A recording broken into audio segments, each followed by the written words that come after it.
The valency of the electron in the transition element are in n-1d and ns orbital, which have a very distinct in energies. Both energy level can be realized as a part of bond development. हम सबको पता है, जो इससे पहले हम पढ़ चुके हैं सोडियम कैल्शियम के बारे में। सोडियम +1 होती है, तो वो +1 उसके आखिरी शेल में एक इलेक्ट्रॉन तो एक बॉन्ड बना रहा होता है। कार्बन के आखिरी शेल में 4 होते हैं, 4 बॉन्ड बना रहे होते हैं। जो वैलेंसी होती है हमारे पास, वो वैलेंस शेल में कितने इलेक्ट्रॉन है उस पर डिपेंड करती है। जब इनकी जो है वैलेंस शेल की जो इलेक्ट्रॉन है वो कांस्टेंट नहीं रहते, वो ट्रांजिशन करते हैं हमारे पास 4s और 3d में, s ऑर्बिटल और 3 ऑर्बिटल में, जिसकी वजह से हमारे पास क्या होता है कि हमारे पास जो है इनके वैलेंस इलेक्ट्रॉन हमेशा चेंज हो रहे होते हैं। ठीक है ना। कभी हमारे पास 4s के 3d में चले जाते हैं, 3d के 4s में आ जाते हैं, ट्रांजिशन हो रहा होता है इलेक्ट्रॉन्स का, जिसकी वजह से जो इनकी वैलेंसी जो है वो वेरिएबल हो जाती है, क्योंकि इनकी जो डी ऑर्बिटल जो पार्शली फिल्ड होता है और 4s हमारे पास पहले भर जाता है। ठीक है ना। तो जिसकी वजह से हमारे पास क्या हो रहा होता है कि इनकी वैलेंसी में फ़र्क आ रहा होता है। तो हमारे पास कभी 4s हमारे पास जो है वो वैलेंस शेल की तरह बिहेव कर रहा होता है, फिर वो डी में आ जाते हैं, फिर वो हमारे पास वैलेंस शेल की तरह बिहेव कर रहा होता है। हमारे पास वैलेंसीज जो होती हैं बहुत वेरिएबल आते हैं हमारे पास। जैसे हम एस और पी ब्लॉक में पढ़ते हैं कि हमारे पास जो उनका ग्रुप नंबर होता है वो इंडिकेट करता है वैलेंसी को। यहाँ पे हमारे पास वो रूल अप्लाई नहीं होता। Colored compounds, हमारे पास most D block elements compounds are coloured in their solid और लिक्विड स्टेट। हमारे पास क्या होता है, मोस्टली हमारे पास जो होते हैं कलर्ड कंपाउंड्स बना रहे होते हैं। कौन से भाई? D block elements. ठीक है ना। सिवाय जिंक के अलावा हमारे पास जो है वो कलर्ड कंपाउंड्स बना रहे होते हैं। ठीक है। अब हम एस ब्लॉक वालों में ये चीज़ नहीं देखते कि वो कलर्ड कंपाउंड्स बना रहे हो। ठीक है ना। तो हमारे पास वहाँ पे भी कलर कंपाउंड बन रहे होते हैं एसपी के आपस की रिएक्शन, जैसे HCl गैस है हमारे पास ग्रीन कलर की होती है। लेकिन हमारे पास क्या है कि हमारे पास ज़्यादातर जो वाइब्रेंट कलर कंपाउंड्स होते हैं वो कौन से दे रहे होते हैं? D block elements. अब ये फिनोमेना कैसे हम बता सकते हैं? This phenomena is explained bye crystal field theory. Crystal field theory के थ्रू हम ये प्रोसेस बता सकते हैं कलर्ड कंपाउंड्स हमें कैसे मिल रहे होते हैं। In case of transition metal ions under the influence of ligand crystal field, the degradation of d orbital is degeneracy of the d orbital is lost, and they separate into two distinct energy levels. हमारे पास होता क्या? अच्छा, यहाँ पे एक word आया ligand का। हमारे पास क्या होता है जब मेटल आयन की फॉर्म में होता है, हम आगे पढ़ के जाते हैं लाइगेंड क्या होता है हमारे पास। हम आगे जब जाएंगे इस चैप्टर के अंदर, हमारे पास क्या होता है जब हमारे पास मेटल जो होता है, मेटेलिक आयन होती है डी ब्लॉक की, उस पे वो बॉन्ड बनाती। हम सिंपली ये ले लेते हैं कि जब उसका कंपाउंड बन रहा होता है, अभी सिंपल करने के लिए, तो लाइगेंड जो होता है हमारे पास, लाइगेंड जो होता है क्या कर लेते हैं? सराउंड कर लेते हैं हमारे सेंट्रल मेटेलिक आयन को। ठीक है। अच्छा, हमारी सेंटर मेटेलिक आयन को जो है वो लाइगेंड सराउंड कर लेते हैं। तो हमारे पास वो जो लाइगेंड सराउंड कर लेते हैं तो उसको क्या कहते हैं? वो क्रिस्टल फील्ड के अंदर आ गया, क्योंकि क्रिस्टलाइन कंपाउंड्स बना रहे होते हैं। क्रिस्टल की फील्ड के अंदर जब हमारे पास आता है हमारी मेटेलिक आयन, तो हमारे पास क्या होता है? हमारे जो डी ऑर्बिटल्स होते हैं वो क्या हो जाते हैं? डीजनरेट हो जाते हैं, टूट जाते हैं दो सेपरेट एनर्जी लेवल्स में। ठीक है ना। तो हमारे पास दो अलग अलग सेट आ रहे होते हैं। एक सेट होता है Eg, एक हमारे पास होता है T2G।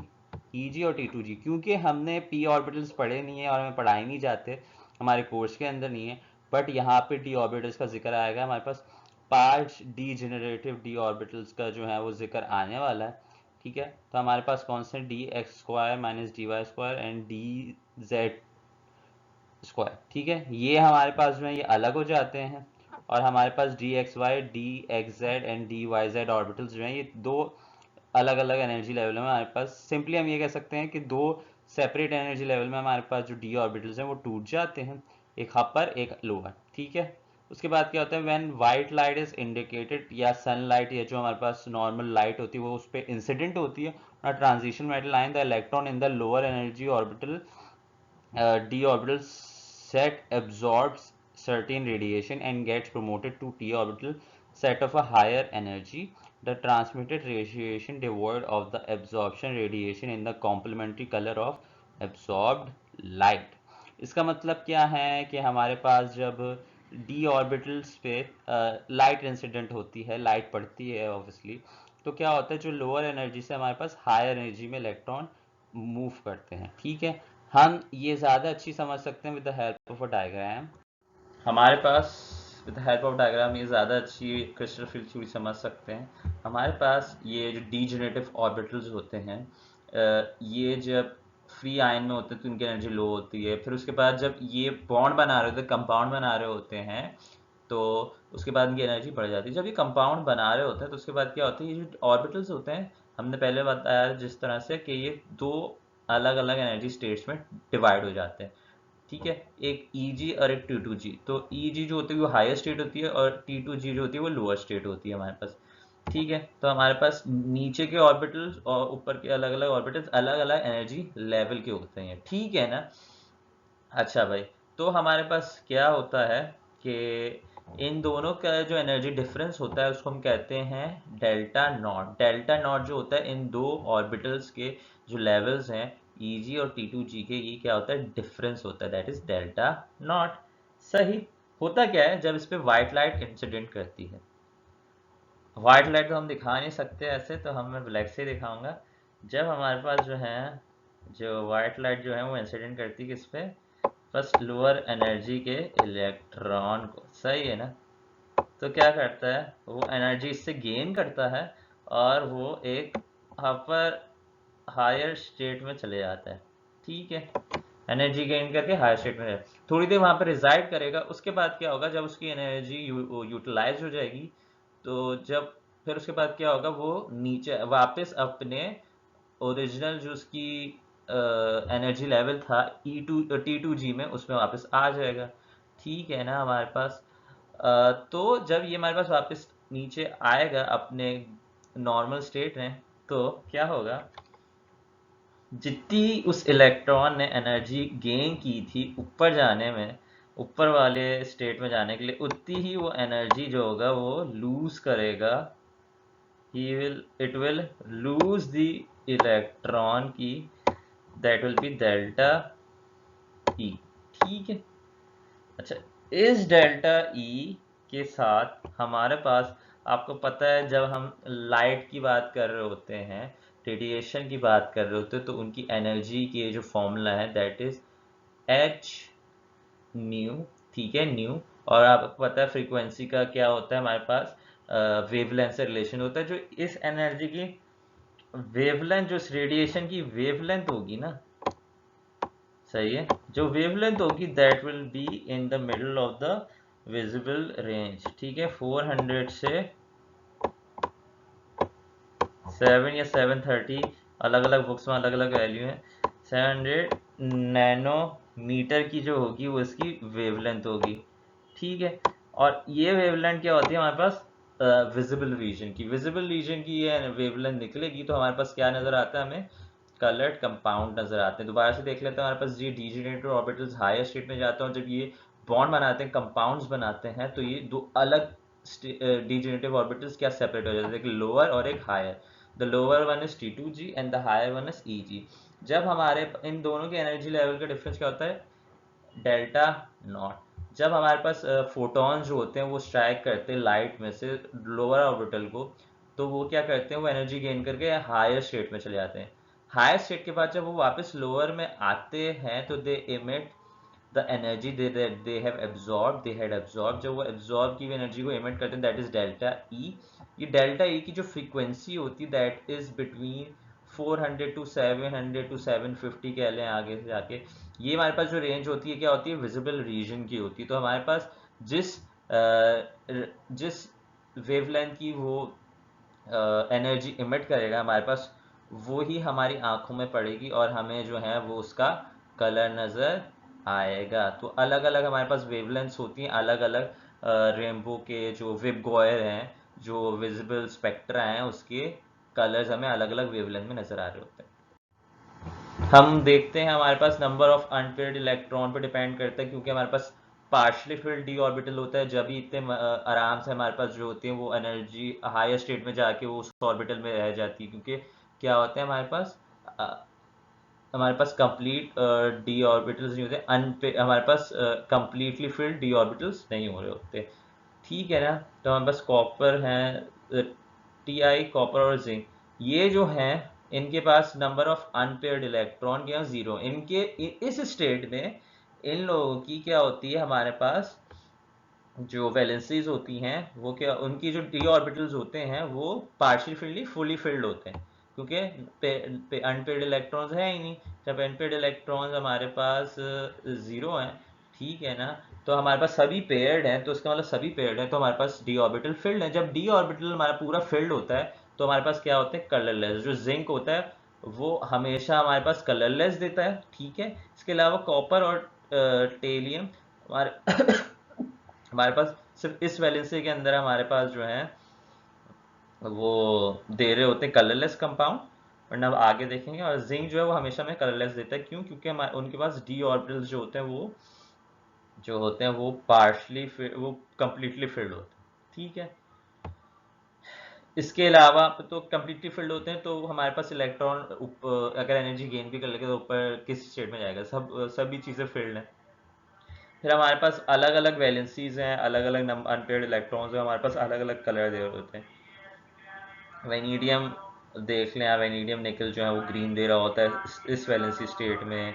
बस वेनीडियम क्रोमियम वायलेट दे रहा होता है, क्रोमियम ब्लू दे रहा होता है, मैग्नीज वायलेट दे रहा होता है, एफई इस स्टेट में ग्रीन दे रहा होता है, Fe+3 में येलो दे रहा होता है। तो हमारे पास अलग अलग ऑक्सीडेशन स्टेट में अलग अलग कलर हमें नज़र आ रहे होते हैं, क्योंकि हमारे पास जो कलर होता है क्योंकि हमारे पास अल्टीमेटली हमारे पास जो ट्रांजिशन होती है और इलेक्ट्रॉन की जो होती है वो हमारे पास डिपेंड करती है किस पे, कि हमारे पास कितने जो हैं वो अनपेयर्ड इलेक्ट्रॉन मौजूद हैं, ठीक है।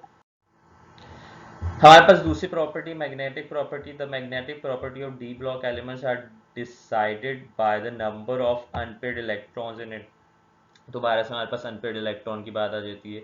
ऑन द बेसिस ऑफ हमारे पास there two fundamental source of substances on the basis of magnetic property metal are categorised. हमारे पास जो है डी ऑर्बिटल की अनपेयर्डनेस की वजह से हमारे पास जो है वो मैग्नेटिक प्रॉपर्टी दोबारा से आ रही होती है। जो सारी स्पेशल प्रॉपर्टीज हैं इनकी, कलर्ड कंपाउंड्स देना, हमारे पास मैग्नेटिक प्रॉपर्टी जो है, वेरिएबल ऑक्सीडेशन स्टेट, ये सिर्फ एक ही वजह से है, वो क्या है, पार्शली फिल्ड डी ऑर्बिटल्स, ठीक है ना। हमारे पास दो तरह के होते हैं, पहले पढ़ चुके हैं, पैरामैग्नेटिक सब्सटेंस और डायामैग्नेटिक सब्सटेंस। पैरामैग्नेटिक सब्सटेंस क्या हो सकता है, हमने पढ़ा था एस ब्लॉक के अंदर, ठीक है ना। The paramagnetic character emerges in view of the nearness of unpaired electrons. Paramagnetic substances are the substances which are pulled in by the magnetic field, ठीक है ना। हमारे पास ऐसे जिनके अंदर क्या हो, अनपेयर्ड इलेक्ट्रॉन होंगे जिनके ऑर्बिटल्स में, that are the paramagnetic substance. और जिनके जो हमारे पास ऑर्बिटल्स में, डीजेनेरेटिव ऑर्बिटल्स में अनपेयर्ड इलेक्ट्रॉन नहीं होते, दोज आर द डायामैग्नेटिक। हमारे पास जितने सारे ट्रांजिशन एलिमेंट्स हैं, डी ब्लॉक एलिमेंट्स हैं, वो क्या है, पैरामैग्नेटिक हैं, एक्सेप्ट किसके, जिंक के, सही है। और हमारे पास जिंक और एस ब्लॉक एलिमेंट्स हैं, वो क्या है, डायामैग्नेटिक सब्सटेंसेस, ठीक है ना। More prominent the number of unpaired electron in the substance, more noteworthy is the paramagnetic character। हमारे पास जितना ज्यादा अनपेयर्ड इलेक्ट्रॉन होंगे उतना ज्यादा ही वो मैग्नेटिक फील्ड में क्या होंगे, रिस्पॉन्स शो करेंगे, अट्रैक्ट होंगे, ठीक है ना। तो हमारे पास क्या होता है, एक एग्जांपल है iron which is exceedingly magnetic when contrast with other metals. हमारे पास इसकी आयरन की जो मैग्नेटिक प्रॉपर्टी होती है वो अच्छी खासी स्ट्रांग होती है, हम देख भी रहे होते हैं नेचर के अंदर। क्यों होती है भाई हमारे पास स्ट्रांग इतनी क्यों होती है भाई, क्योंकि हमारे पास जो कम इसके अंदर जो अनपेयर्ड इलेक्ट्रॉन होते हैं वो अच्छे खासे होते हैं, हमारे पास बहुत सारे अनपेयर्ड इलेक्ट्रॉन मौजूद होते हैं, किसके अंदर, आयरन के अंदर। तो इसलिए हमारे पास क्या होता है कि तो हमारे पास क्या हो रहा होता है, the substance are known as the ferromagnetic substance. हमारे पास ऐसे सब्सटेंसेस जो कि बहुत ज़्यादा हमारे पास मैग्नेटिक प्रॉपर्टी शो कर रहे होते हैं, ठीक है, वो क्या होते हैं फेरो, उसको क्या हम कह रहे होते हैं फेरोमैग्नेटिक सब्सटेंस, जिनके पास हमारे पास 5 डिजेनरेटिव ऑर्बिटल्स होते हैं हमारे पास डी ब्लॉक में, तो जिनके एक डिजेनरेटिव ऑर्बिटल में एक इलेक्ट्रॉन होगा या उससे कम होंगे, तो हमारे पास क्या होंगे, वो अट्रैक्ट होंगे टूवर्ड्स द मैग्नेटिक फील्ड। सही है ना। तो हम क्या कह रहे होते हैं, ऐसे सब्सटेंसेस जो बहुत ज्यादा अट्रैक्शन शो करते हैं, सबसे ज्यादा उनके पास अनपेयर्ड इलेक्ट्रॉन होते हैं D orbital, these are the ferromagnets. जो फेरोमैग्नेट्स होते हैं, इसका मतलब क्या होता है, they can be turn to permanent magnets. हमारे पास पैरामैग्नेटिक को हम जो है वो मैग्नेट में कर सकते हैं कन्वर्ट, लेकिन टेम्पररी तौर पे। आप लोगों ने पढ़ा होगा मैट्रिक में भी, उससे पहले भी, कि हमारे पास तरीके होते हैं भाई जो मेटल्स को मैग्नेट में कन्वर्ट करने के लिए। तो हमारे पास वो सारे जो मेटल्स हमने पढ़े थे बचपन में, वो कौन से होते हैं भाई, डी ब्लॉक एलिमेंट्स, ठीक है ना, क्योंकि वो पैरामैग्नेटिक होते हैं। तो पैरामैग्नेटिक जो होते हैं वो कन्वर्ट हो सकते हैं मैग्नेट्स में, कौन से मैग्नेट में, टेम्पररी मैग्नेट में। लेकिन फेरोमैग्नेटिक सब्सटेंस वो होते हैं जो परमानेंट मैग्नेट में कन्वर्ट हो सकते हैं।